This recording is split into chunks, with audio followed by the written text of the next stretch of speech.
In the days when the mountains still spoke with the clouds and the rivers sang with the fish, there lived a great silverback gorilla known as Kondo, the mountain king. His home was the misty peaks of the Virunga Mountains, where the air thinned and the spirits of ancestors dwelled among ancient trees. Kondo was no ordinary gorilla.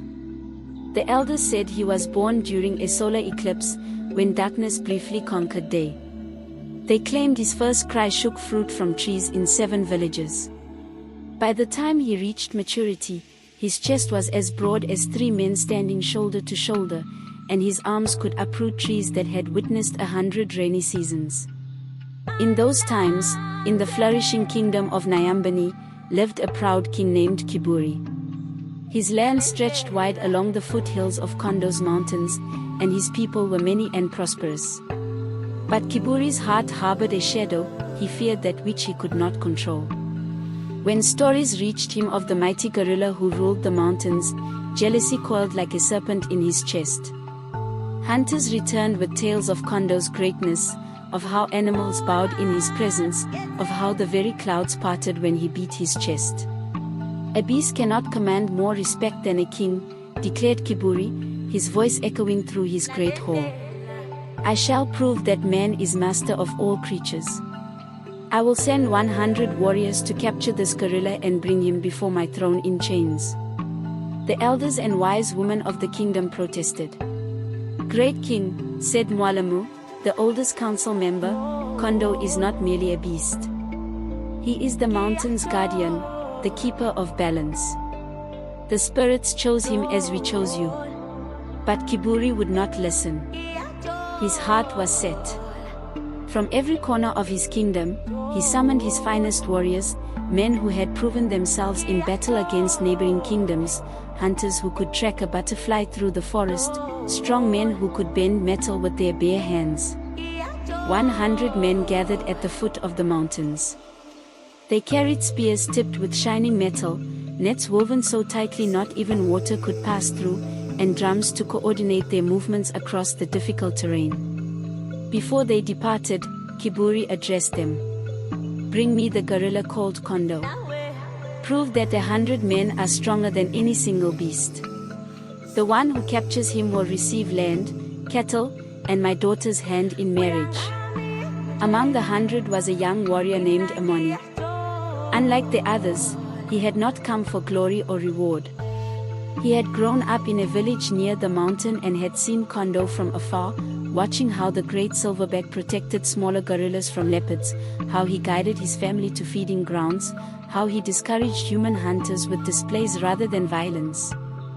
As the army of 100 began their ascent, Amoni's heart grew heavy. The journey up the mountain was arduous. The slopes grew steep, the air thin. The moisture from clouds drenched their clothing. Some men whispered of turning back, but the captains drove them onward with promises of riches and threats of Kiburi's wrath. On the 3rd day, they found signs of gorillas, bent bamboo stalks, half-eaten berries, nests of crushed vegetation. The trackers grew excited, claiming Kondo must be near. That night, as they made camp, drums began to sound from the villages below. Not the drums of war or celebration, but the sacred rhythm of warning. The elders were sending a message, turn back. The mountain is stirring. The captain silenced anyone who suggested heeding the warning. In the grey light before dawn, they formed their lines as planned. 20 men would circle wide to block any escape routes.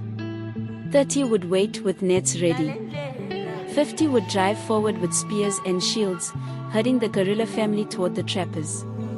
They moved into position just as the first golden light touched the mountain peak. Then they heard it, a deep, rumbling sound that seemed to come from the earth itself.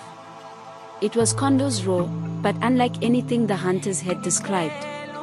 This was the voice of the mountain itself. The foliage ahead parted, and there stood Kondo. He was larger than any had imagined. His silver back gleamed like polished stone in the early light. His eyes, deep amber pools, held wisdom and fury in equal measure. When he rose to his full height and beat his chest, the sound echoed across valleys like thunder. The front line of warriors hesitated, their spears trembling in suddenly uncertain hands. "Forward," shouted the captains. "He is but 1 against 100. The first wave surged ahead, 24 men moving as one with nets and ropes. Kondo watched them come. Instead of fleeing as they expected, he charged. The earth shook beneath his knuckles. He moved not like a lumbering beast but like water, flowing, unstoppable. The first nets were torn like spider webs. Men scattered before him, their careful formation dissolving into chaos. Spears flew.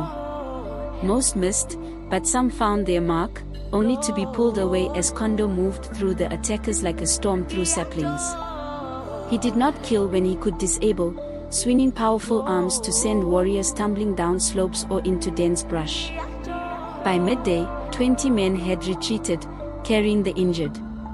By afternoon, another 30 had lost their will to fight, slipping away down hidden paths toward home. The remaining warriors regrouped, their 100 reduced to half that number. The captains ordered a new strategy. They would use fire to drive Kondo into a narrow ravine where their numbers could prevail. Amani, who had remained at the edges of the battle, watching with a heavy heart, finally stepped forward. "This is folly," he announced. "Can you not see? The mountain itself fights alongside Kondo. Look at the clouds gathering. Listen to the wind changing. We were warned." Even as he spoke, the skies darkened. Rain began to fall, first as gentle drops, then as a deluge that extinguished their torches and turned the ground to slick mud. Lightning split the sky, illuminating Kondo standing on a ridge above them. Behind him, dozens of guerrillas appeared, his family, his community. They beat their chests in unison, creating a rhythm that matched the drums still sounding from below. The remaining warriors looked up at this display, then at each other. One by one, they lowered their weapons. The oldest captain stepped forward, planting his spear in the ground. "Enough," he said. "We came to prove man's supremacy, but we have instead been taught humility. One king recognizes another." As the warriors began their descent, Kondo watched from above. Amani was the last to leave, and as he turned to go, he met the Silverback's gaze. In that moment, something passed between them, an understanding beyond words. When the defeated army returned to Kiburi's kingdom, they carried no chains, no captured beast.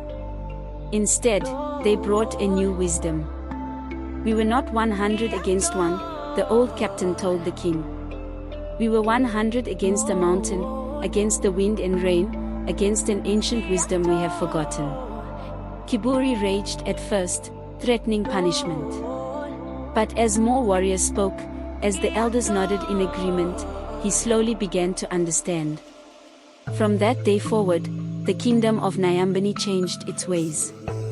Rather than seeking to conquer the mountain, they learned to live in harmony with it. Hunters entered the forest with offerings and left with only what they needed.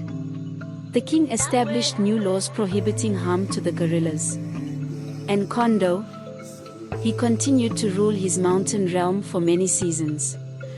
Sometimes, on clear days, villagers would see his silhouette against the sky and remember the lesson that 100 men had learned: true strength lies not in dominance, but in finding one's rightful place in the greater circle of life. In time, both Kiburi and Kondo passed into the realm of ancestors, but their story lived on, told around evening fires to remind all who heard it that wisdom is recognizing when not to fight, and that sometimes, the greatest victory is in walking away. This is how our ancestors tell it, and so shall we tell it until the mountains themselves forget how to touch the sky.